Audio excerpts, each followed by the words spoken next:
Hello viewers, Super GT here. So I think it's important that we have a discussion about the AI in Gran Turismo, because in the run-up to Gran Turismo 7, I think we have plenty of reasons to be positive for the future, but also a little bit skeptical about the present. Now it looks as though GT7 is going to have a focus on the single player, and therefore we're going to be racing the AI a fair amount. Now in the run-up to the release of the game, I will be making plenty of videos about GT7, and then of course more once it is released, so please do get yourself subscribed, because I looked at my stats and it turns out that 69.420% of you aren't subbed, and that is actually pretty cool. Right, with that said, let's get straight into the news. The news this week has been a new system called Gran Turismo Sophy. Later in the video we will talk about the AI that we've seen in the existing trailers so far, but let's talk about Sophy. So early in the week, Sony and Polyphony teased this trailer, which was a little bit cryptic, didn't give away too much. It was related to AI, it was related to Gran Turismo.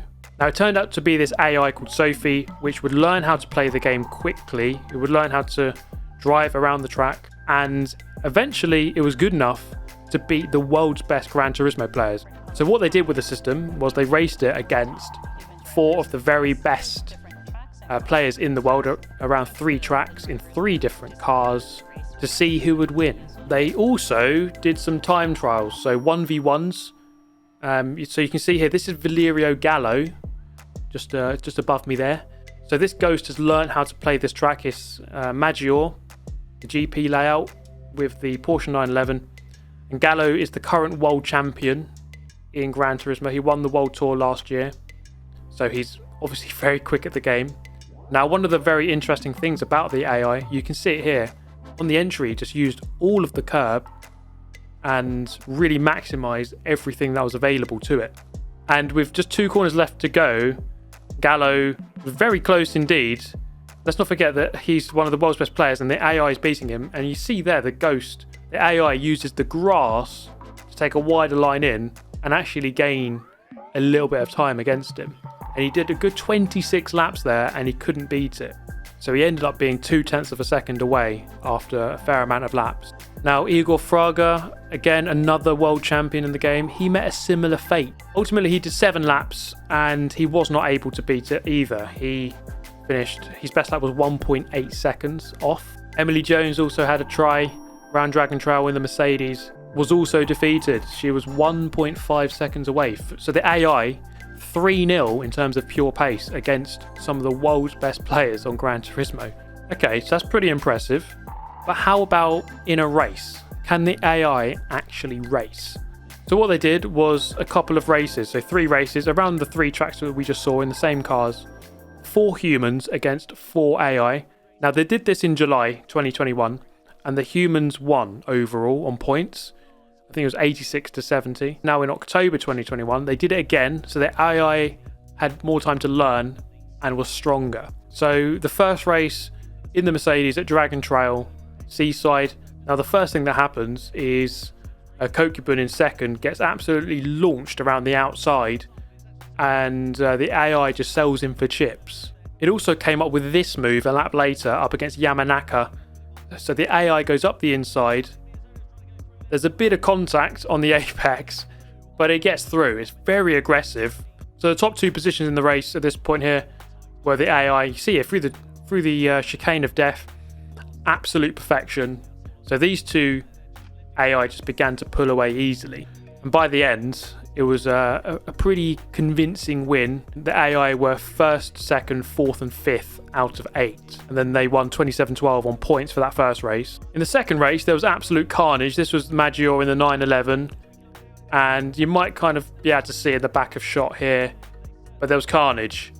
And the AI went for moves, gained positions, caused carnage. But ultimately, gained positions. I mean, there are penalties here.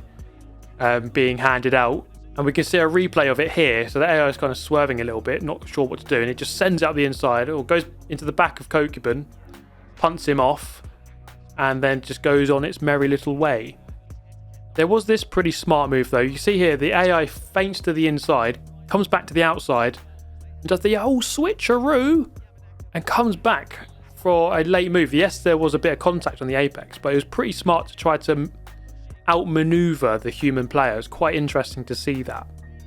And another example of the AI really maximizing track limits, you'll see it here. Look at the cars going into this corner here, all over the grass, and it just hits the apex. So it has this freakish ability to judge the different levels of grip, more than any human can do. Now, towards the end of the race, Yamanaka here was in third, and he was the only human in the top 5. And he was the last bastion of the human resistance against the machines. So if you're watching this in the year 2199, please do stay strong in the fight against the robots. He did, though, just about manage to hang on, as you can see here, as they crosses the finish line, just about holding off the 2 AI. Sophy won there 54-24 overall, 27-12 in that race. Sophy with a commanding lead going into the final one. And at the start of the final race, there was a bit of carnage. Orange here. Sophy orange just going straight on. I think there was a bit of contact. Miyazono going through.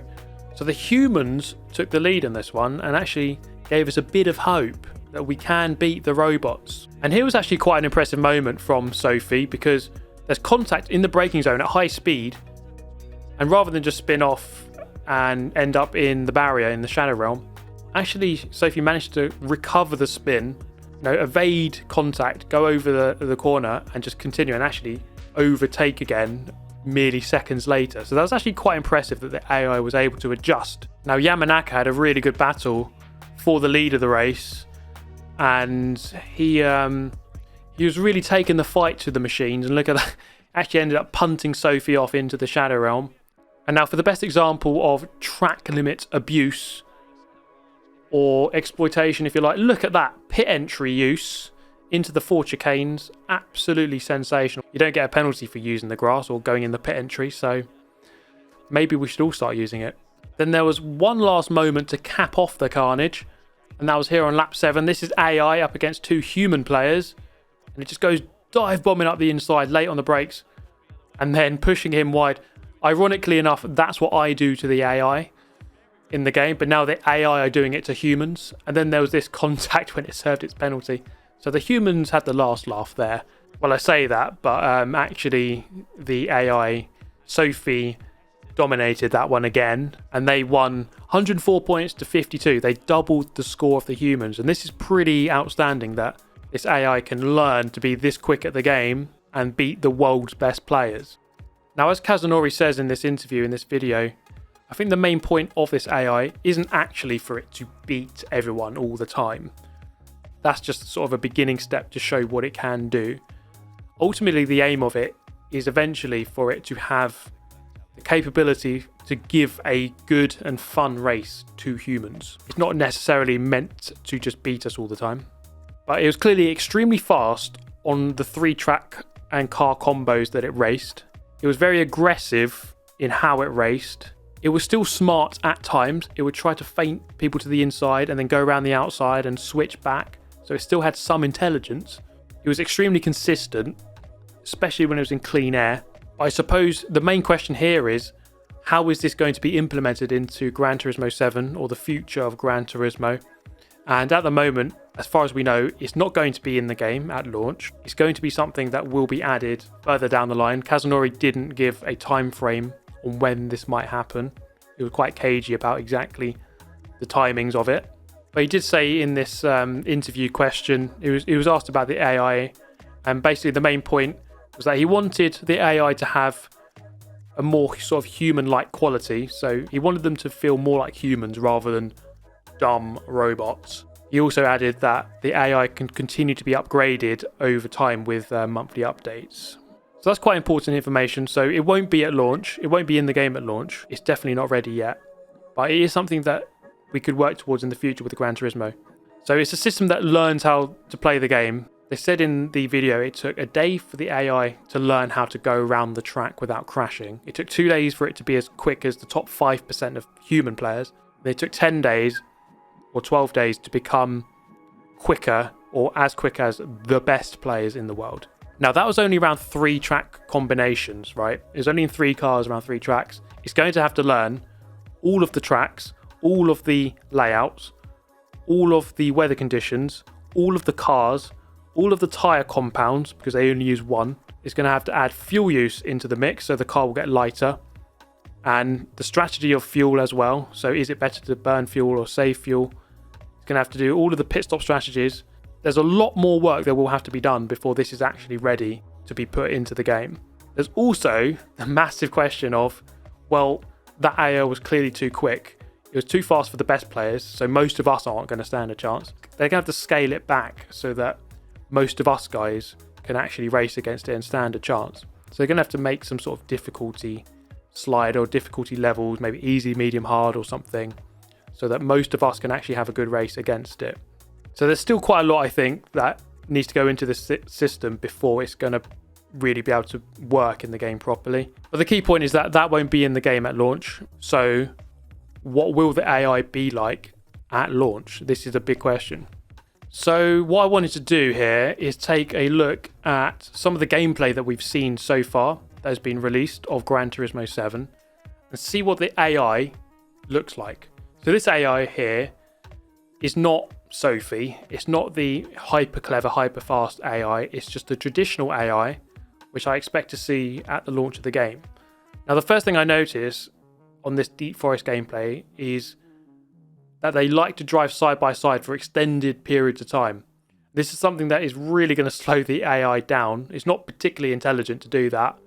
And you see this a lot, like in F1, F1 games, they drive side by side for lots of corners and it slows them right down. And you see that for that whole middle sector, two of these cars were side by side pretty much the whole time. They then come down to this, the hairpin at the back of the track, and you see the red car in front just goes around the outside, easily out braking two of the cars, and even the control car here, which I think is also AI, slows down too much. Watch the Corvette here, it brakes unnecessarily there, so it brakes when it really doesn't have to.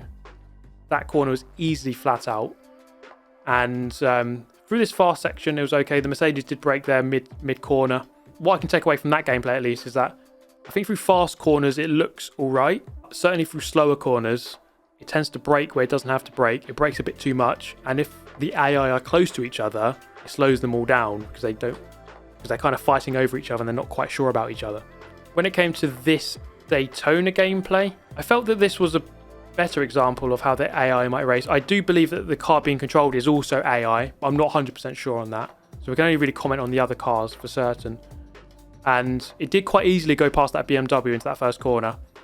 And I think it does tend to be braking where the AI is going to be weak. That Lexus in front did brake through that corner, the middle of the corner where it really didn't have to brake.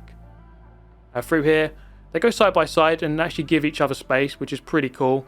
So the AI does have some intelligence. Then the Lexus just backed out quite easily. They're coming out of here. Aston Martin just goes really slow off that turn. And quite easily the Porsche, which is the controlled car, is able just to go past. So fighting down the back straight in the slipstream of the Ford GT just up in front into the bus stop chicane. Takes a bit of a wider line, but I guess it's giving space to the Supra that's just gone past. And then on the exit, it's quite easily able to go past here at Ford GT. So it looks like some of the AI are just a little bit slow on the straight, because I don't think that Ford GT would just be that slow. It certainly would not have been able to get past that easily. Then here in the slipstream, I'm not sure. I mean, the Mercedes should have the slipstream of the Lambo, but it didn't look very quick at all, and it's able just to go flying past. Now, I don't know what the settings are here. I don't know if this car is a bit tuned to be a bit more powerful or something, but if we're just going with the idea that it's a stock car and that all the cars are roughly equal, then that looked a little bit easy, and I'd say that like a pro player would probably be able to lap this track like 3 or 4 seconds quicker than what we've just seen there. Now this is quite interesting gameplay. This is around Red Bull Ring in the rain. So the car being driven is a BAC mono, and the AI, I mean, it's hard to tell with the AI because it is in the rain, so I can't quite judge how fast the AI or any of the cars should be going in this weather condition, given that I've never played it. And it looks alright. It looks like the AI is on the racing line and struggling a little bit for grip, but getting good traction there. And then it skips forward a little bit to this bit here, so it's a little bit drier. So it's a mono up against a Lamborghini. And I found this section of this video quite interesting because they come down here into the final corner. And I do believe, again, that this is an AI car. And what I found interesting is that AI here tried to go to the left of this Lambo. And that's clearly just not where you need to go. You need to go to the right at Red Bull Ring, going into the first corner because it's a right-hander. It then gets a run on the Lambo in a BAC mono. That shouldn't really happen. And then it seemed like they were both a little bit confused about each other's position going into the brakes there, into turn 1. So if you watch it again, the Lambo should be quicker in a straight line. I'm not sure how this mono's keeping up. And then they seem to brake really early, and they're both a little bit confused about each other. And I'm pretty sure that if you're a human player about 2 seconds behind this on track, and you see this, you're going to catch up about a second there alone because of how much sort of awkward fighting there was between the two of them. We then moved to some of the gameplay from the State of Play, which was released last week, and I was looking at this one. This is Trial Mountain. You see, this is the second lap. It's not even the first lap, and the cars are very bunched, which does seem quite weird that they haven't really spaced out. It's not even the first lap, it's the second lap. So for them to be this close and bunched seems a little bit strange. Then you have this shot around Interlagos. Is a Group 3 race, and to be honest, let's bring it up on there. It looks pretty good. I mean, it looks pretty quick. It's hard to tell when you're not on board with the car. To get a proper reference, you need to be on board, I think. But I mean, it looks pretty racy. It looks pretty quick, and I'm not seeing many cars braking sort of mid-corner, which is one of the key signs of a slow AI. Although, did I just see one there? No, I thought it was this car, but I think its lights are just red anyway. This is a little bit more of that Trial Mountain gameplay, and again, fairly bunched. I'm pretty sure it's all AI.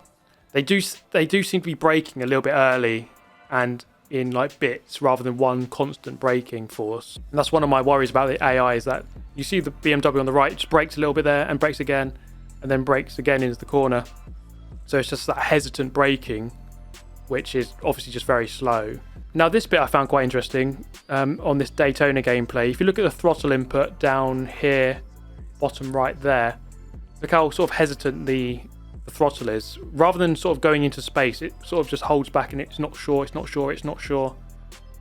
But I just found that quite interesting to look at. It wasn't very smooth. It wasn't particularly smooth. I mean, just the start of the race, trying to be careful, I guess. But I suppose a quicker, faster AI would have just gone for the space. There was some gameplay here as well at Tsukuba in the wet. This looked pretty good, to be fair. Going into this corner, this Maserati up the inside looks fairly aggressive. That Mazda RX-7, they make a bit of contact actually. So it looks pretty fast, racy, aggressive. So there is some hope, I think, in there as well. But taking a look at that AI overall, I think it's clear to me that maybe it does brake a little bit too much, especially mid-corner where it doesn't have to brake. It brakes too early for a lot of the corners. And I think particularly in the slow corners, it looked too slow in the slow corners. For the fast corners, it looked all right. And also the cars tend to get stuck in a bit of a group and they get clumped together and they can't quite resolve their position. It just seems a little bit awkward rather than flowing into single file and racing a bit quicker. So there's clearly work to be done. But, you know, for anyone who played against the AI in Gran Turismo Sport, you'd know that it's not perfect. It's not actually too bad if you race them in certain circumstances, like on hard tyres in everyone in the same car. It's actually not always too bad, but I still think there's a lot of work to be done. But yeah, there's some of my thoughts on the AI in Gran Turismo. I think with the Sophy system, that does look very good for the future, and I'm really looking forward to that sort of being an integral part of Gran Turismo, of the series. I think eventually once that does work, once that is improved, I think it'll be really, really good fun to race against the AI. As it stands at the moment, from what we've seen in the State of Play and the other trailers, the AI, I mean, to be honest, doesn't look the best, doesn't look the greatest, but I mean, I'm still going to enjoy playing the single player, even if the AI are a little bit off, even if there is maybe a little bit of rubber banding. I'm just still going to enjoy playing the game. You know, for me, it's kind of like, it's nostalgic. The AI is a little bit robotic, to be honest. Having said all of this, I'd like to know your thoughts on the AI. Are you looking forward to the Sophy system coming in? What do you think needs to be worked for that system to work properly? Also, with the current AI, I would say it's not the best, but maybe like me, you're not going to mind too much. You're still going to enjoy it. But yeah, that's a little video on the AI. I'm going to make a couple more. I want to do one on the multiplayer because I think that's quite a big subject to talk about. And it's one that hasn't really had much information. So I think it's good to make a video on that, and that will be coming very soon. But yes, please do get yourself subscribed if you're not already to the channel. I'm really looking forward to Gran Turismo 7 launching and making the content for it and getting back into live streaming as well. So make sure you don't miss out on any of that. But in the meantime, have yourself an amazing day. I will catch you all around very soon. Thanks for watching. Goodbye.